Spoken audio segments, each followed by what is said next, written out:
Welcome back, guys, to another episode of Rise to Ruins, where I try to beat one of the hardest city manager games in the world. On Nightmare difficulty, today we are in the area of Swyndell, which I think is a pretty clever name. I think this is going to be a pretty good episode. I brought you in on day 34 during dusk. We're about to have the last night until we hit the 1 year mark. So I kind of want to show you what this last night was looking like with my current tower setup. I've been experimenting with the towers. I'm gonna do some more testing. That was kind of strange. What happened was the banished tower banished one of these monsters. Then all the bolts that were homing in on the monster went up to try to kill him. Anyway, I've been experimenting with the towers, seeing if I could find a better combination to handle the later waves. As you can see right now, we're handling it just fine, but it's just dusk, so it will get a bit harder once the night hits. I've also experimented with the banished towers this round. Died of natural causes. Yep, nothing we can do about that. I've been playing around with the banished towers a little bit.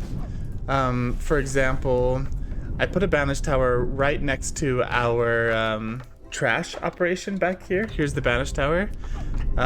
So if there was going to be a trashy slime that was going to spawn in, I noticed they were usually spawning around this area, so I put a banished tower there and it will just banish them out of the base, which seems to be a great solution for the trashy area. But one thing I noticed about the banished towers is that at the beginning, especially because I have 6, they'll shoot out and send these guys to somewhere random on the map.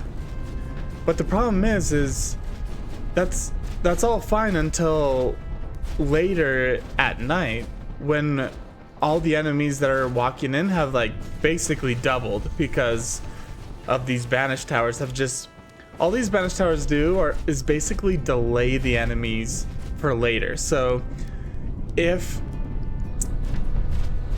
okay, so that just made me think of something. What if I pause all these? So they'll shoot a couple more times, but our essence collectors won't refill them. And then halfway through the night, we could turn them back on. Oh yeah, and I forgot. So the very last night is always a blood moon. At least I think always, because the last 2 areas I've done, it's been a blood moon on the very last night of the year.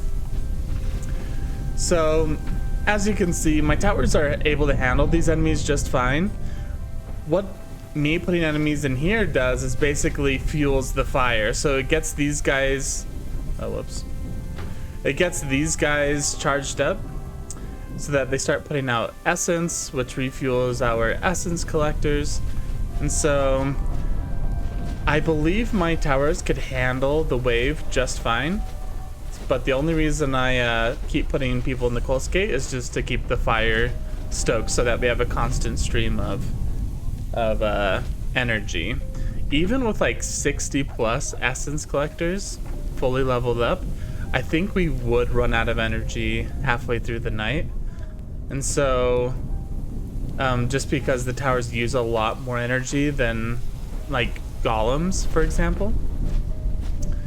So yeah, I'll just keep my eye on the map, and if I ever find blood slime somewhere in the base, I'll zip to it, grab it, come back. I'll either chuck it out of the base or just drop it in the coal escape. But yeah, so you can see the whole map has been taken over. We walled off the entire base with at least 3 walls. 2 of them have the cryolithium, and then 1 just stone wall. This was the basic wall we built at the very beginning, before day 12, to stop all the mobs. And then the cryolithium walls. The cryolithium walls are obviously for the specters. I feel like we had a way better specter setup this time around than we did. Actually, I think in the last map we didn't even really have a very good specter setup. But you can see I have these cryolithium walls built out here. So what it does is it makes the, let's see, I'm just gonna, there's a big group of them there. So what it does is it makes these specters, instead of walking close to the wall here, they walk around, which the only reason I did this wall and this wall, making them walk around, is so that the banish towers wouldn't banish them. And then we let them in right here because we don't have any cryolithium walls to our established elemental bolt tower. I'm gonna be making a video about why the established elemental bolt tower is probably the best tower at killing the specters. If you upgrade it one more time to the firebolt tower, which is the only bolt tower that I would upgrade it when you're specifically targeting these specters, because they have the magic fire immunity, it only gives you 1 to 2 more damage. So really, it's nothing, especially because these specters have what, like 2,000 health. So having 1 to 2 more damage on each tower is okay, like it's good, but it's not really essential. I should keep a better eye on my map just to, I'm not so worried about the blood slimes because my villagers can handle all the blood slimes. I'm more worried about the fire elementals that can sometimes spawn in here. But having only 1 to 2 more damage for upgrading these to firebolt tower, like I said, I'm gonna do a video talking more about this in the future. But it takes 7 iron ingots and 19 cryolithium. I'm not worried about really any of the resources except for the 7 iron ingots. So that's 70 iron ingots just to upgrade our little specter setup to firebolt towers for, it would be 10 to 20 more damage for all of the towers. 1 to 2 more damage for each of the towers. So really is like the iron ingots are the best, like the one resource that I'm constantly lacking. And so is it worth that for like 20 more damage every shot from all of these towers to spend 70 iron ingots? I'm not sure. So maybe really late game, if I have like a surplus of iron ingots, maybe, like if I was gonna spend them on something, that might be an option to spend them on. But yeah, really the best tower to shoot them, at least for the first year, not considering late game when you don't really have anything else to spend iron ingots on, is this established elemental bolt tower. The specters are 75% vulnerable to its attacks, opposed to 50% to the fire bolt tower attacks. So definitely best bang for your buck right there. So that's something that I've definitely learned in this. I thought I saw a guy somewhere around here. Yep, he's right here. But definitely something that I learned with this playthrough. I'm just gonna chuck these slimes out here so that they have to walk all the way around.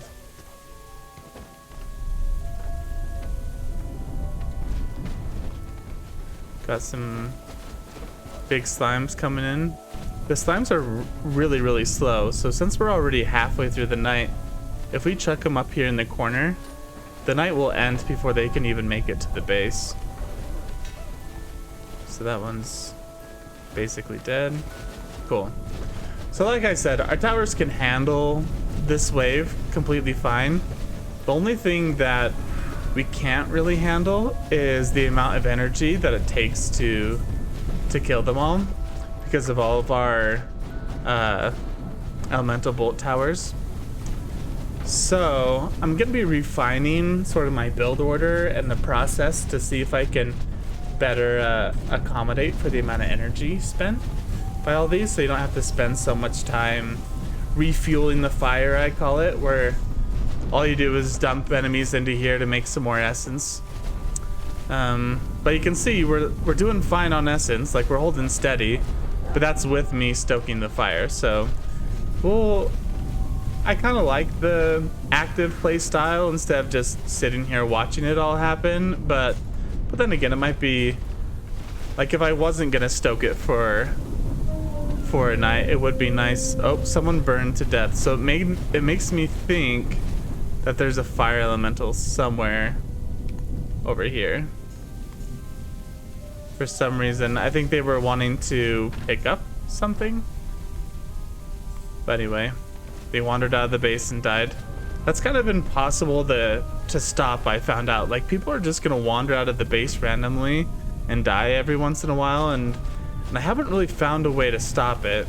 I've tried, this playthrough, I tried surrounding the base with these attract towers, which does help. I mean, look at these 2 items this one has pulled in and all of these. So the attract towers do help by pulling in outside resources into your base so that your villagers aren't stupid and they just like run out and die. Like, they're like, oh hey, it's a sword outside the base, like I'm gonna go grab it, and then there's just a mob there to like kill them. So the attract towers do help, but the attract towers don't like bring in, they don't bring in resources.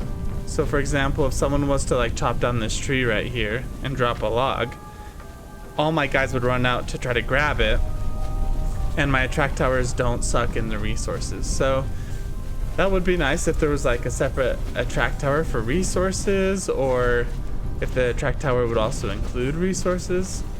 Because you could almost see the benefit of the attract tower being used like in mining. You know, you could set up an attract tower right here next to the storage, and whenever someone was gonna mine something, it would suck it in. So I don't know if they're gonna add that into the game, but as it is right now, see this guy, like, I don't know, the villagers aren't very smart. Look, this guy's freaking out because of the lightning that's striking, and he's just gonna run through here. So I'm gonna drop him on this side of the wall, so he would, instead of running down, oh, he decided he's gonna run all the way back around. So like I said, your villagers aren't that smart, so you kind of just have to do your best at protecting them. But if they die, it's not the end of the world. You can just at nighttime take a look around your base, and sorry, I got sidetracked there by seeing this giant group of enemies in the middle of my base. This guy, oh, this is interesting. Okay, so he was going to attack the gate, which I was gonna say is the first time that they've really tried to come and attack this side, but he realized the best path is actually to walk all the way around there. So all in all, this playthrough has been way easier to deal with than the first area. By far, the first area is the worst, right? Because when we came to this area, we could send 20 people to the area, and a whole bunch of resources. Whereas our first area, we only start with 12 people and a limited amount of resources, right? So obviously your second and third and all the other consecutive areas will be a lot easier than your first area. But I didn't realize how much easier it would be. Like on day, I think it was like day 25, we had built everything, or at least gotten to the point that we were in the first area just on day 25. So the first area, it took a whole year, and in the second area it only took 25 days. So we've improved even further. So this fire elemental is gonna chop through all these trees and attack us at some point. I can't really drag him outside of the base yet because he's still on the corruption, but so we'll have to keep an eye on that. But yeah, the number one thing that I was drawn to build-wise in this game was like a tower defense, you know, having a maze and having towers to shoot people in the maze. And all the builds and guides that I was seeing online were just golem builds, you know, like just straight ice golems, and it's like this passive build. Oh my gosh, this guy's gonna die. Can I save you? Nope, wrong one. Healing aura? There we go. There you are. Wonder if he was getting like struck by lightning, or no, he wasn't getting struck by lightning. I think a fire elemental was just shooting at him. Speaking of fire elementals, okay, this guy's still chilling. I can pick him up now, so I'll drop him out there. Grab this slime. Just drop him in front of the towers. So yeah, you can see we're getting close to the end of the night, and you can see how the enemies have really just...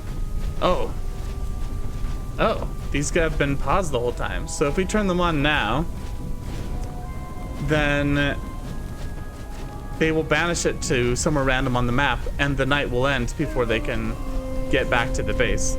Someone burned to death right here.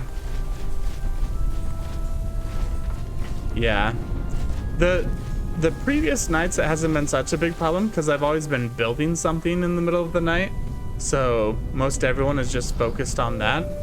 Can I just select something to upgrade here? Wow, that's not a really hard upgrade. So watch, we'll just upgrade some stuff here so that people are occupied and stop running out the front. Usually, especially the first couple nights, you're constantly building stuff because you want to be as efficient as you possibly can. Tonight I wasn't really going to build anything because of the blood moon. It's kind of hard to get any work done when all your villagers are being sidetracked with random blood slimes that are popping in.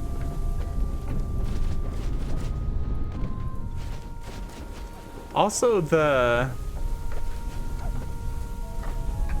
I'm pretty sure the raining blood fills up the rain catchers, right? Yeah, it does, which is weird. It makes me like wonder, like, are your villagers just drinking blood?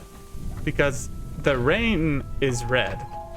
It's not the blue, like regular rain. I don't know if you can see that.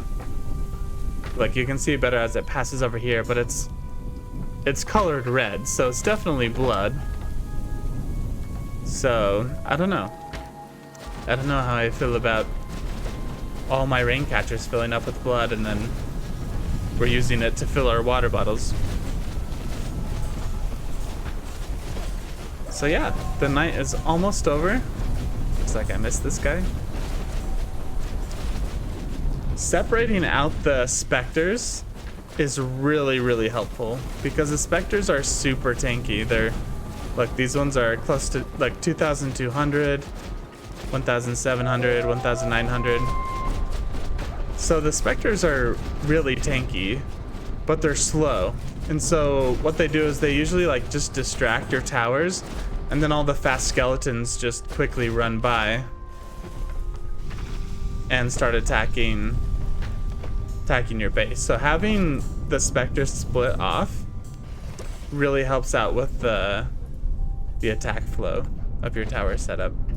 So you can see because the night has ended, all the enemies are walking back. And I was hoping, I guess I didn't have the banished towers running long enough, but usually you can see a stream of enemies just following this path along the outside, coming in here, and the banished towers just kicking them out. So the banished towers do really help.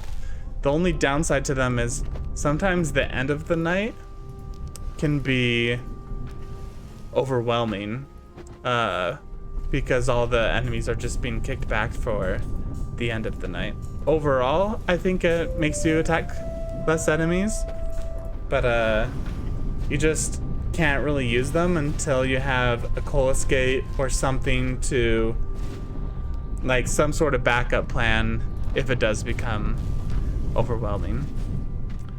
So yeah, I needed to process so we're gonna kick out here and open some rewards, but I needed to process some rocky trash I just needed to process one more to open a chest. So hopefully these guys have been processing this whole time and we have completed that. So yeah, we have finished a year here. Let us save and exit.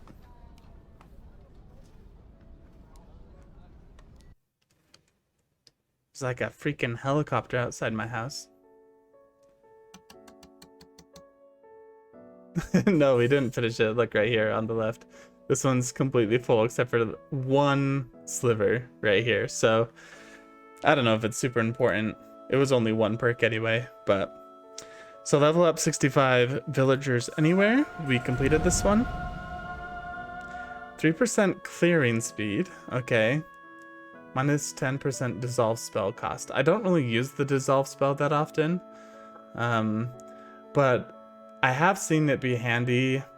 I think when I was doing testing I used it, and it was pretty handy to get essence pretty quickly.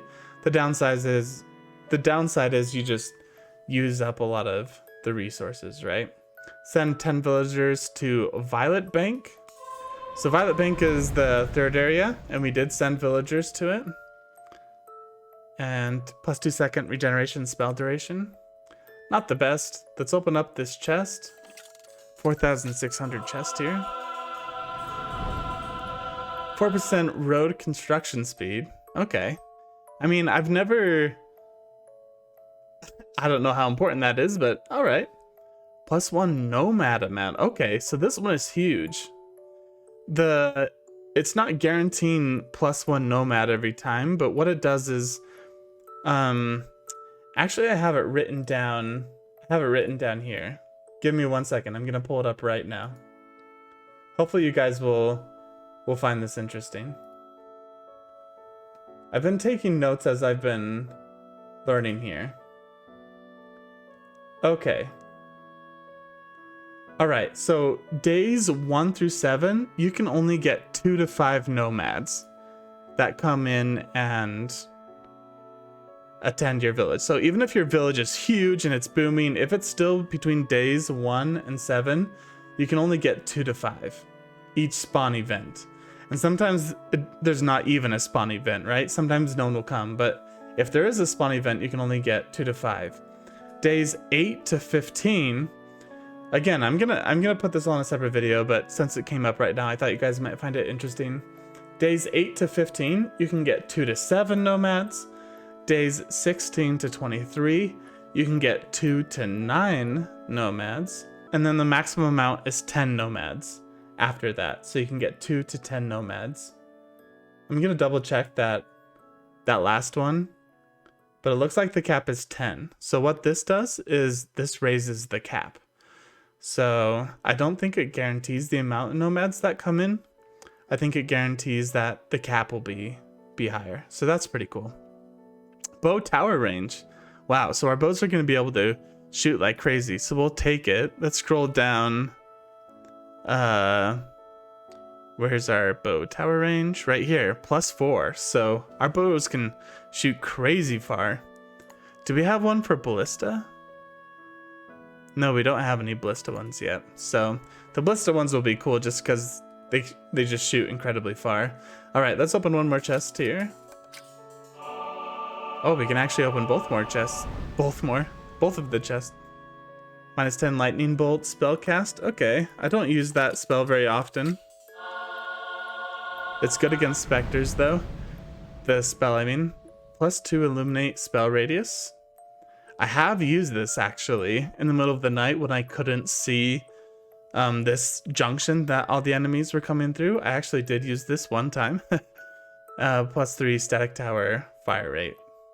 Again, I don't use the static towers that often, but maybe I should look into incorporating them. Let me switch this over for you. Okay, so this is an actual just full picture of the map. It's zoomed out a bit more so we can better see it here. It just starts raining in the game.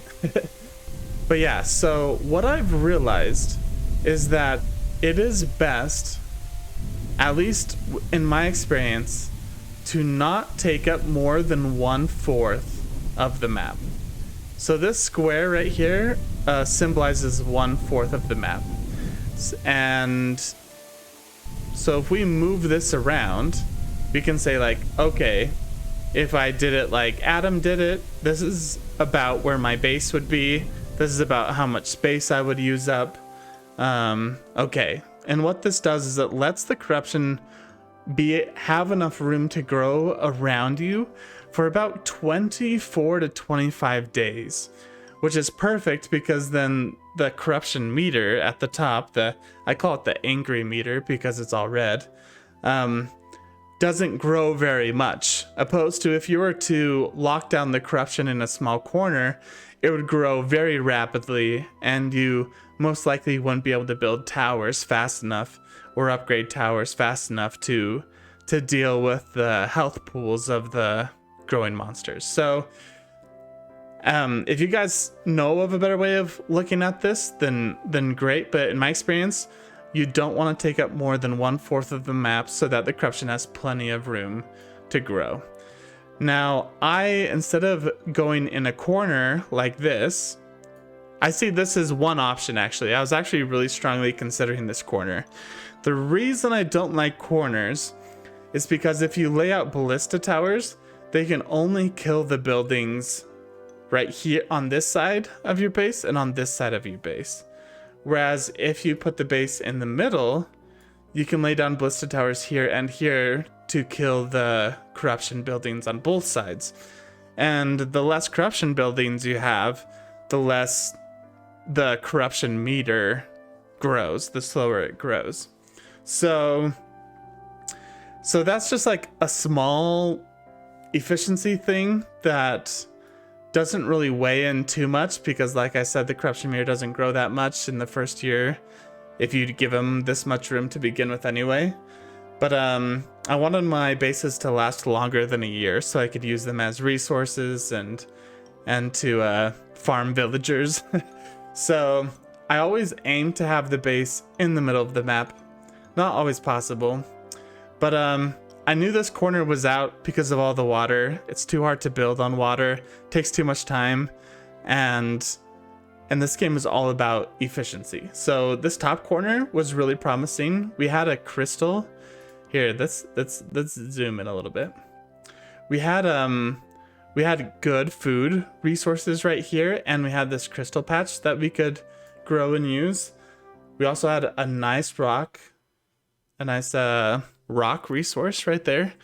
The reason I ended up not doing it is because I felt like we didn't have as good of a tree resource. This is a pretty good patch right here. This would last us until like day 10. And then we could farm into this a little bit more. But I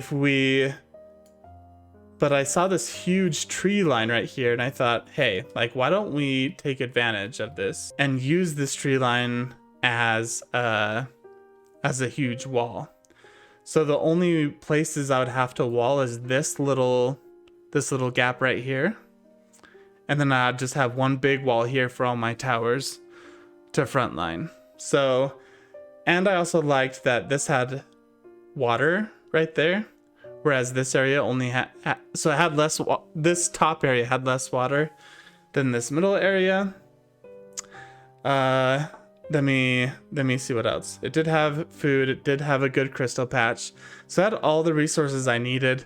Rock is always the hardest resource, right? And we had infinite amount of rock on this side. And it was in the middle too. It was in the middle of the map opposed to being in a corner so that we could use ballista towers to shoot on either side of the area as well. Now this did leave one problem and that's nomads won't join your village from this side of the map unless you clear out a space for them. So that's why if you look back through the game footage, I actually cut through these rocks so that the nomads could appear on this wall and make it to my base safely without having to run through the corruption. So yeah, so I only really saw two options, the top left corner and the middle right here. Down here, again, I didn't really like the corner option. It had no rocks available. Same with this middle down here. I guess another option could be right here, but the reason I didn't go for it is the walls would just have to be so much bigger, right? Instead of just one wall going along here to lock this off, I'd have to have two walls, two pretty substantial walls, one right here and one right here. And I thought that would just be too hard to manage right at the beginning. It's nice to have just a tiny little wall and then focus all your attentions on the other side. So I was actually hoping that the corruption was going to spawn up here too when I picked this middle place, because then I was considering having the choke point right here with all my towers set up there. But I'm actually glad that I had a little bit more room down here as I experimented with all those towers and the close gate and everything. Anyway, I hope that sort of shares with you a little bit of my thought process about why I picked this spot on the map opposed to a different one. I'm realizing that I pick spots completely different than most other YouTubers and most other people out there. So I do, before I go to a new area, I do spend about half an hour just thinking about spot placement and planning out my base. So I have put thought into it, but again, everyone's play style is differently, so take it with a grain of salt. If it was helpful, great. If not, don't worry about it. So anyway, guys, thank you so much for checking out our victory over the area Swyndell.